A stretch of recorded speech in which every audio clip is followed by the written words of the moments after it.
why are you pushing this bill that would legalize hate and homophobia in Ghana? A very good afternoon to your viewers, and I do not understand what you mean by pushing a bill that will legalize hate and homophobia. It's a bill to promote proper human sexual rights and Ghanaian family values. If you have another bill you're talking about, then maybe you've got the wrong man. But if you're talking to me about the bill I'm sponsoring in Parliament, it is to promote proper human sexual rights and Ghanaian family values. What are these Ghanaian family values in your mind, sir? What do you consider Ghanaian family values? Article 39 of the Ghanaian Constitution is clear that the state shall take steps to inculcate the right Ghanaian values, customary values, into society. The Constitution of Ghana states clearly that the National House of Chiefs is the custodian of Ghana's custom. This bill is supported by the Ghana National House of Chiefs. Our fourth consultative forum, which was held in the Ashanti regional capital of Kumasi, was actually sponsored by the National House of Chiefs. And the president of the National House of Chiefs spoke extensively at that conference, where Ghanaian culture forbids homosexuality. And so Ghanaian culture... These members of the LGBT community we're speaking to, sir, are also Ghanaians. They're also Ghanaian. They are part of Ghanaian culture. And they're saying they're gay, they're transsexual, they're bisexual. They are also Ghanaians. Some of the individuals who were involved in planning terror attacks in America are American citizens. Is it American culture to kill people? That's a false, that's not the same comparison. But what I want to focus on here is... It's not the same comparison. You are telling me that because we have people who are carrying out an activity that is illegal per our laws already, and our culture frowns on it because they are found in our jurisdiction, that is our culture. There were many things that were illegal that are unjust. Innocent children and teachers? Honorable MP, there are many things that were illegal, that were unjust, and those laws were changed because they are unjust. Well, laws are a reflection of society. Until 1960, American society did not find women fit to vote. And so women did not vote there. When they found them fit to vote, society evolved. Society evolves. At this point in time, the Ghanaian society is in a position where it says it is not welcoming of homosexuality. And any other person must respect the views of Ghanaian society. The CDD, which is a far-right, liberal think tank here in Ghana, carried out research, which was published on the 1st of July. In fact, the academics who have sent in a memo against this bill have two of their fellows, the CDD's fellows in there, the Center for Democracy in Ghana, Democratic Development. They've been clear. Ghanaians are 97% tolerant of Ghanaians of different ethnicity, 94% tolerant of people of different religion, 91% tolerant of persons of different political persuasions, 71% tolerant of migrants and foreigners, but only 7% tolerant of homosexuality. That is the system, that is the society of Ghana. What's your reaction to the members of the LGBT community, sir, that we've been speaking to, who tell us they're afraid for their lives when this bill passes, if this bill passes, that they're afraid to even leave their homes? Well, anybody who is engaged in an illegal activity should be afraid of the law, shouldn't you? Then there will be no essence of law. But let's be clear about this. The United States in 2021 remains the most dangerous place for homosexuals. As of June 2021, an independent story, a story run by the Independent. Sir, this is not about the United States. This is about Ghana. This is about Ghana. This is about Ghana, so I want to focus on Ghana, sir. Hang on. Let me ask the question. Let me ask you the question, sir. This is about Ghana. You are, as part of this bill, legalizing conversion therapy, which UN experts consider torture. Do you believe that homosexuality can be medically treated? Well, tell me how individuals who are born men and decide to become women. That's not an answer. Do you believe that people can be cured of homosexuality by some sort of treatment? I apologize. We appear to have lost the MP, George. The connection is not that great. If we can reestablish that, we'll try and come back to him. And before we lost you, we were talking about conversion therapy, which is considered torture, and your bill would legalize that. Do you want to torture people in the name of curing homosexuality? I was making the point that the individuals who decide to become transgender, who decide to change their sex from male to female, apart from undergoing surgery, also engage in hormonal treatment. Is that torture?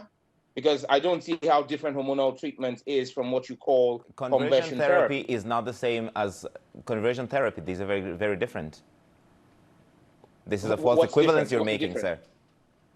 No, what's the difference? I would need for you to I am not a medical expert, but it's been by UN experts who look into this have considered conversion therapy as torture. Expert, Larry, if you're not a medical expert, and I'm saying to you that we've spoken to the experts here in Ghana, and there is nothing different because conversion therapy is a hormonal treatment.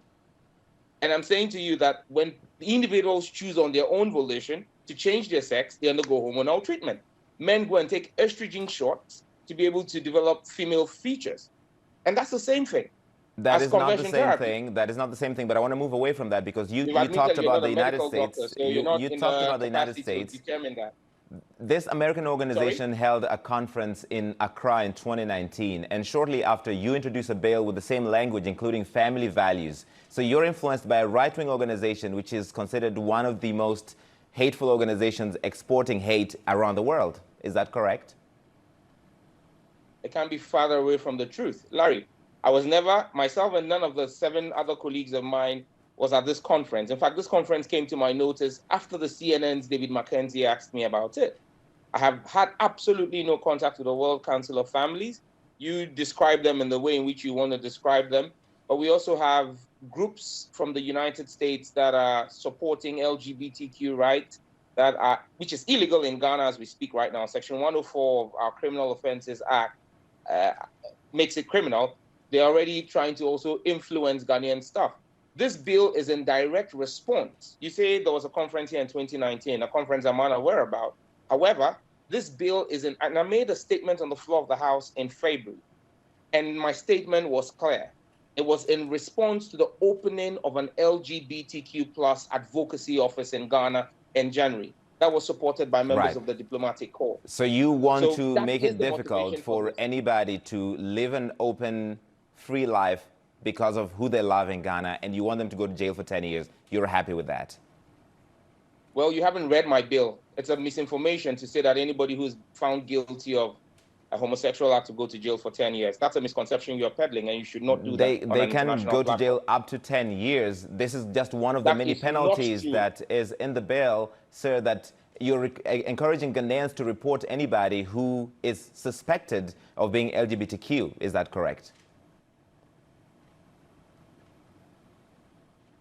Larry, I would advise that you put a job at what you're doing, okay? If you want to put a spin on a bill, right? This is my bill that I've passed before Parliament. I'm going to read to you Section 6.3 of the bill, or Clause 6.3 of the bill, or 6.2 of the bill. A person who commits an offense under paragraphs A, B, C, D, E, F, G of subsection 1, which is the section that lists all the offenses, commits a second-degree felony and is liable on summary conviction to a fine of not less than 750 penalty units and not more than 5,000 penalty units, or to a term of imprisonment not less than 3 years or not more than 5 years, or both. So when you talk about 10 years imprisonment for persons engaged in homosexual activities, you are misleading the world, and that's unfortunate. All right, so you think, okay, 10 years is too much, but 5 years is perfectly fine for somebody who's gay in Ghana to go to jail. Well, that is the punishment for a second-degree felony in Ghana. And the activity of homosexuality is a second-degree felony. Honorable George, are you just a hateful person who does not want people who are different from you to have a life in Ghana? That is a defeatist approach to ask me a question, a defeatist line of questioning, that I'm a hateful person.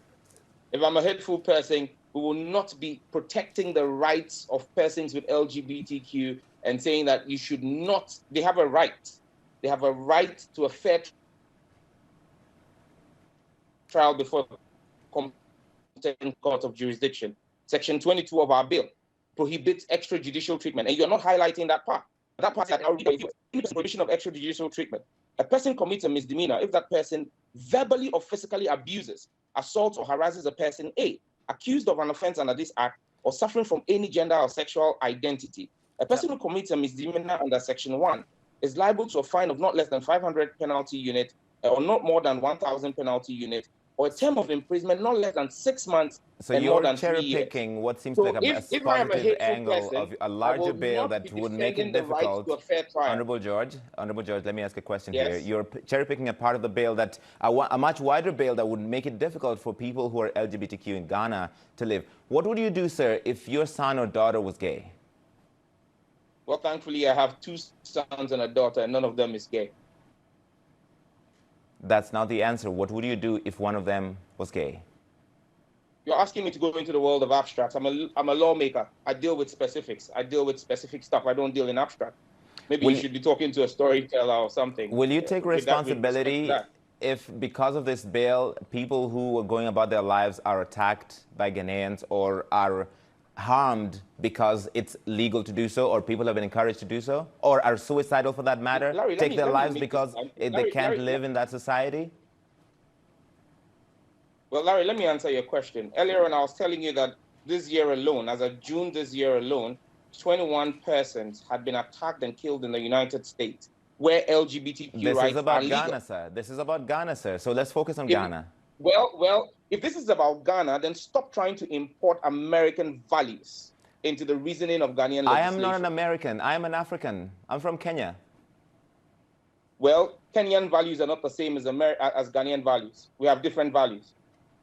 I didn't say into Africa. I said into Ghanaian values. I'm a Ghanaian legislator. And just so you know, I represent a community or constituency that has 2 traditional areas.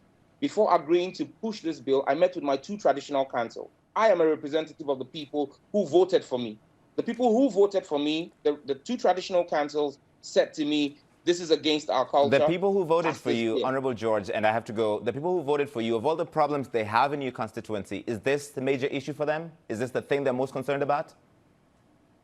Well, this is one of the major issues for them, because the government of Ghana in 2020 spent $200 million subsidizing the cost of antiretroviral drugs for persons who have HIV/AIDS. The Ghana AIDS Commission is telling us that men having sex with men, MSMs, homosexuals, are leading the surge in HIV prevalence in Ghana. $200 million could have fixed the water problem in my constituency. Okay, we're going to have to leave it there, Sam George.